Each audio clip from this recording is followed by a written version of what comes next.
Position paper on the constitutionality of the Maharlika Investment Fund. Statement of facts. The Maharlika Investment Fund, MIF, is a sovereign wealth fund established by Republic Act No. 11954, signed into law by President Ferdinand R. Marcos, Jr. on July 18, 2023. The MIF aims to support the country's economic growth and social development by optimizing the use of government financial assets, promoting their intergenerational management, and advancing developmental objectives.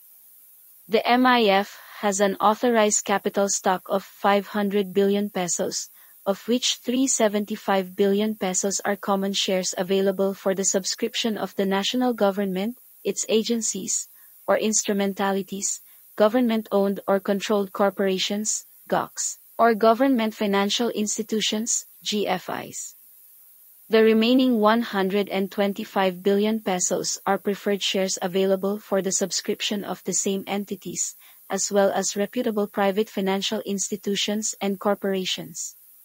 The MIF is managed by the Maharlika Investment Corporation, MIC, a GOCC with a board of directors composed of representatives from the executive branch, Congress, and the private sector. The MIC also has an advisory body composed of experts from various fields to provide guidance and recommendations on the MIF's investments. The MIF has two sub-funds, a developmental or strategic sub-fund that focuses on profitable infrastructure projects that may be undertaken through public-private partnerships and co-investments with global financial institutions and multilateral partners, and a stabilization or savings sub-fund that invests in foreign currencies, domestic and foreign corporate bonds, commercial real estate, and other assets that can generate stable returns and preserve capital. Issue.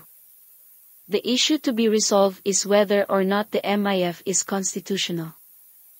Arguments/discussion. The MIF is constitutional for the following reasons.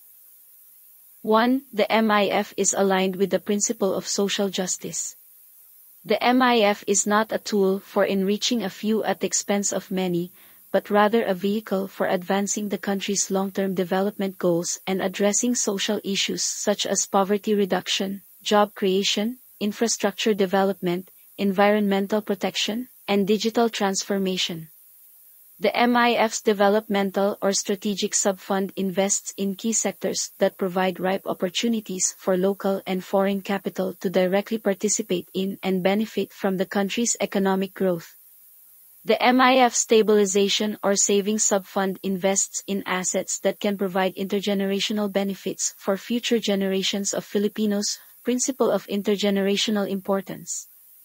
The MIF's investments are aligned with the medium-term fiscal framework, the 8-point socioeconomic agenda, and the Philippine Development Plan 2023 to 2028, as well as with global trends such as environmental, social, and governance, digitalization, and healthcare. 2. The MIF does not violate the principle of separation of powers.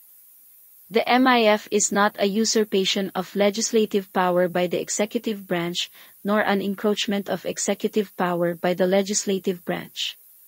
The MIF is a creation of law enacted by Congress in accordance with its power to appropriate public funds under Article 6, Section 29 of the Constitution. The executive branch, through the MIC, is tasked to implement the law and manage the MIF in accordance with its mandate and objectives under RA 11954. The Congress, through its representatives in the MIC Board of Directors, exercises oversight and accountability over the MIF's operations and performance. The judiciary, through its power of judicial review, can determine the constitutionality of any act or omission of the MIC or any other entity involved in the MIF. 3. The MIF does not violate the principle of financial stability. The MIF is not a source of additional fiscal and debt burden for the government, but rather a mechanism to optimize the use of existing government financial assets and generate optimal returns on investments. Moreover, under Section 16, Article 12 of the Constitution, Congress may create GOCs through special charters in accordance with its role in promoting economic development and national interest. Thus, the MIF was created with initial capitalization is sourced from dividends of the Bangko Sentral ng Pilipinas (BSP), revenues from gaming operations of government-owned gaming operators/regulators, government assets and proceeds from privatization, and other sources such as royalties and/or special assessments. These are funds that are already available to the government and are not subject to appropriation by Congress. The MIF's subsequent capitalization may be increased by legislation upon request of the MIC Board of Directors based on its recommendation from the advisory body. The MIF's investments are subject to prudent risk management policies and guidelines that ensure compliance with international standards and best practices. The MIF's performance is regularly audited by an independent external auditor and reported to Congress and the public. Santiago Principles. Finally, nothing exists without deformities. According to the adversaries of the MIF, it was not compliant to some provisions of the Constitution. It did not comply to the constitutional requirement for the presidential certification of the Maharlika bill. It was not compliant as to the mandate of economic viability test, and it violates the independence of the Bangko Sentral ng Pilipinas. First, the non-compliant of the requirement for the issuance of presidential certification for the bill and the mandate of the economic viability test was merely procedural. The presidential certification of urgency for a bill is permanent and is the basis for the right of the president to speed up the legislation of his priority bills. The issuance of this certification without the declaration of emergency should not defeat the urgency and negate the permanent fact that it is the prerogative of the President. The same principle applies to the requirement of economic viability test. Assuming arguendo that there was no economic viability test conducted, considering the fact that the other states with the same management of their sovereign wealth are developed states and were able to sustain their developed status. Implied is the principle of fairness: what worked for them is presumed that will also work for us. And, with the argument that it violates the independence of the Central Bank of the Philippines, under the principle of purposive approach in constitutional interpretation, the Constitution is viewed as a coherent whole, and its provisions are interpreted in a way that is consistent with its overarching purpose and intent.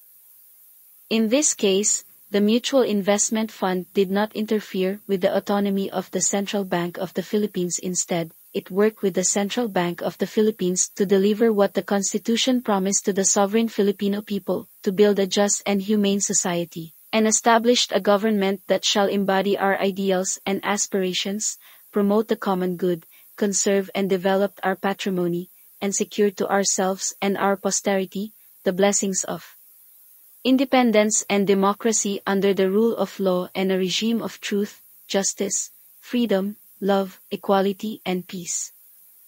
Conclusion. Based on the foregoing arguments/discussion, it is submitted that the MIF is constitutional.